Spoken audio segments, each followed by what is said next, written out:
All right, good afternoon. It is Saturday, and I'm going to do just a quick update video on my seedlings.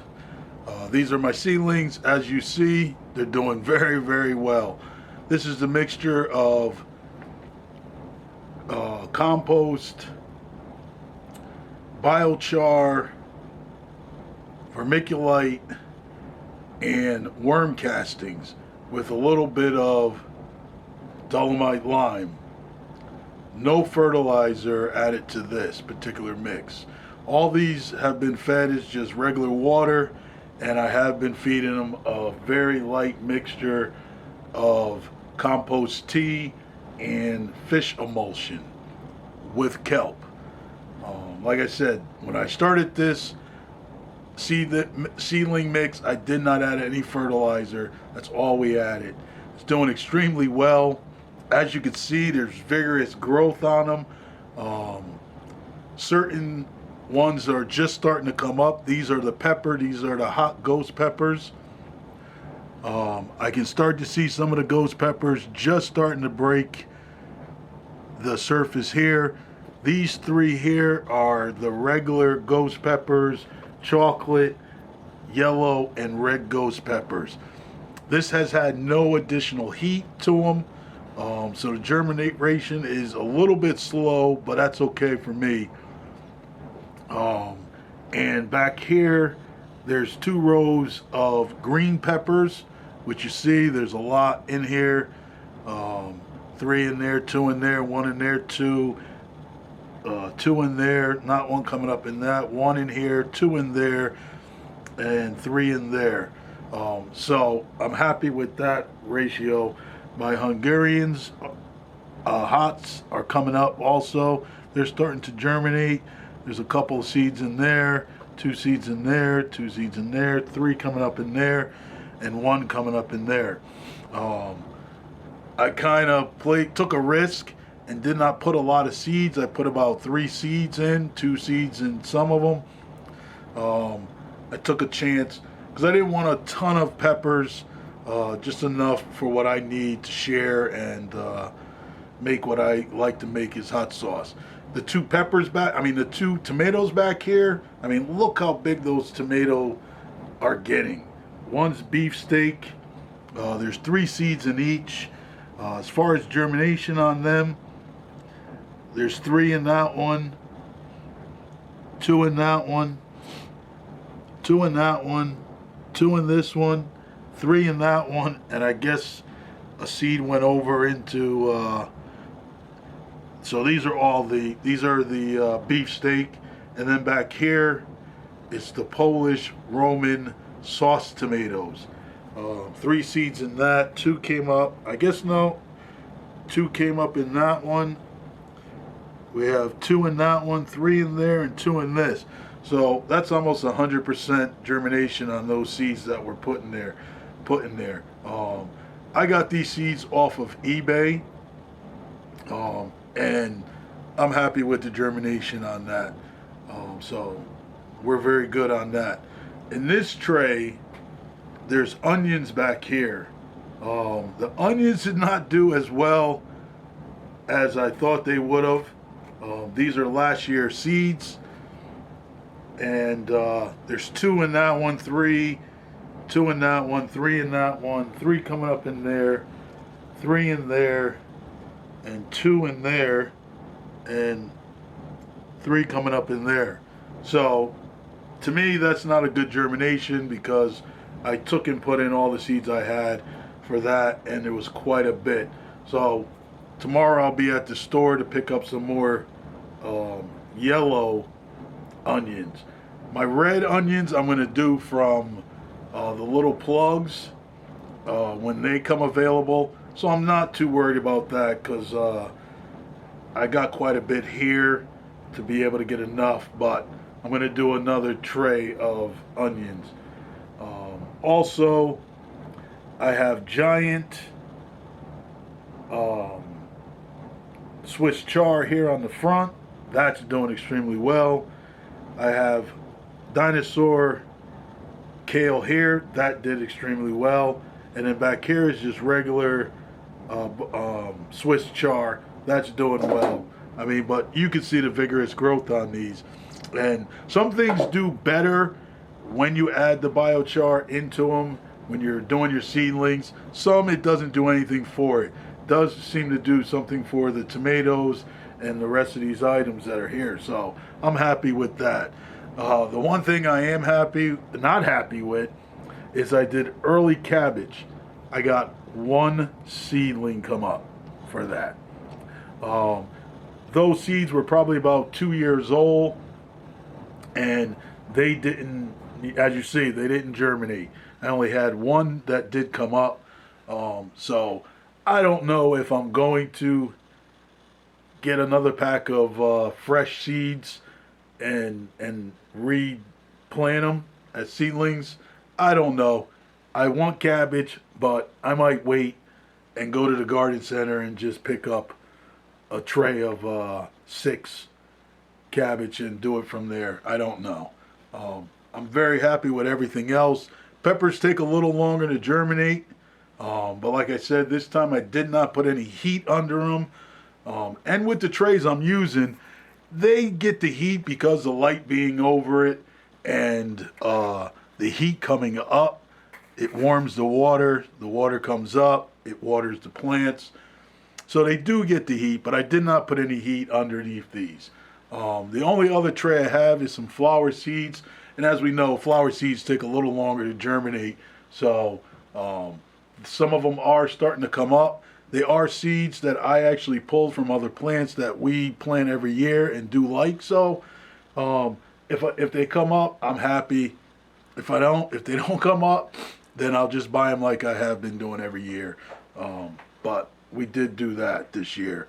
I will be planting my carrots into the trays. I'm going to try the carrots doing it that way. I'm going to do the radishes. I'm going to do the beets. I'm even going to do my spinach that way. I'm going to take and use the little black trays, and I'm going to put probably about 3 seeds in each one, away from each other, give it a little bit of room, and when it does come up, it will have enough room to grow between each other once I put them into the ground. I seen a gentleman on YouTube do that. I always heard not to do that because the germination rate is horrible. They don't survive outside, but he seemed to have good luck with his. So I'm going to try it. So I'm going to do that and see what happens. Spinach I'm not too worried about. Radishes and everything else I'm going to do that way. The other thing I think I'll do next year, I am going to be buying some new trays. I do like the foam trays, the watering trays. Company I got these from, they have a different one. They're plastic now. They'll do the same.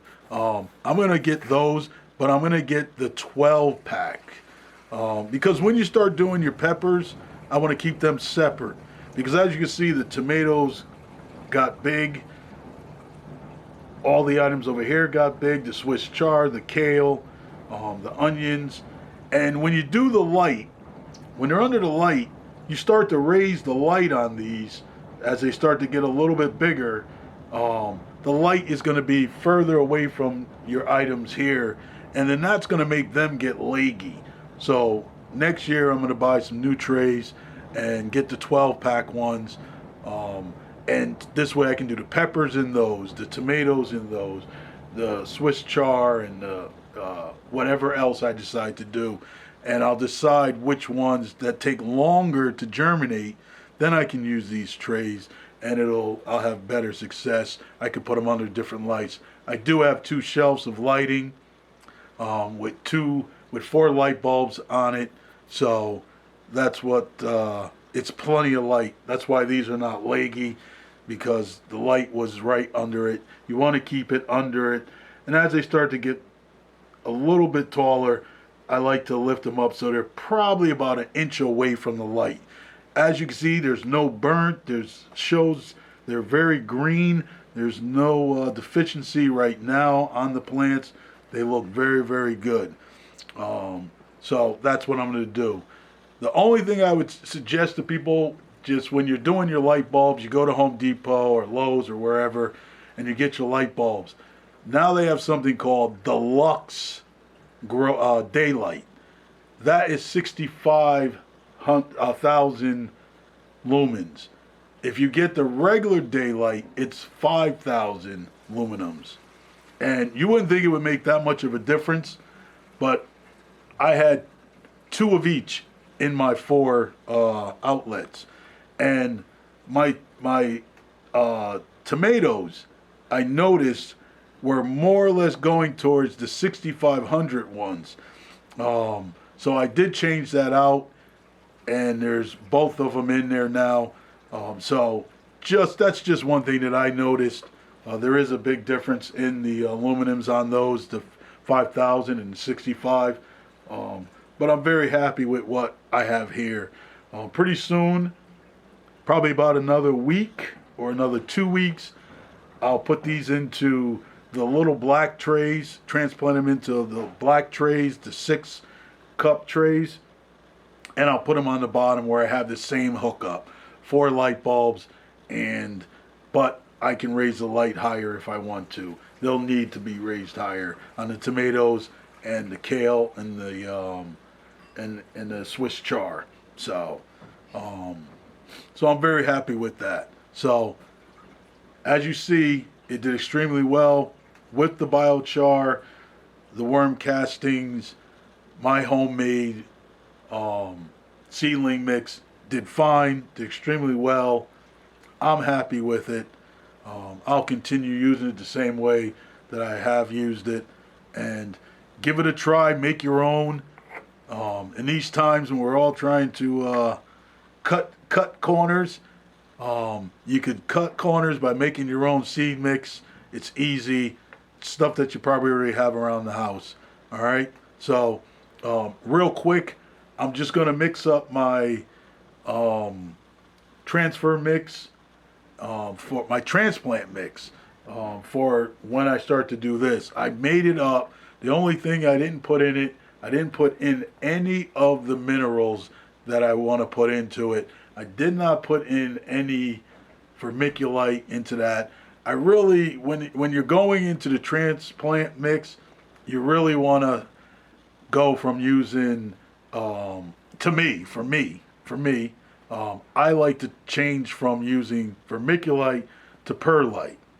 I do not have any perlite.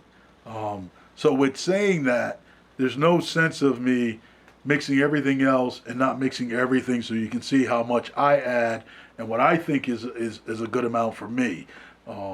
Gardening is all about trial and error, what you use, how much you think is enough for it. So what I'm going to do is I'm going to end this video. It's just a quick update so you can see exactly how things are going from the seedling mix that I made, how the seedlings did in it. So tomorrow I'll either make a video showing adding the minerals, how much I add, the perlite, how much I add, and I'm just going to let that sit so that way it has some days to be able to ferment and kind of come together with all the minerals that I put into it. All right, once again, this is New Era Gardener, NEG, with a video on how the seedlings came out with your homemade seedling mix. Thanks for watching. If you have any comments, any suggestions, any questions, just post them. I'll answer them the best I can. I'm not a master gardener. I'm just someone who likes to do my own and trial and error and try to see what works best. All right? Thank you. Thank you for watching.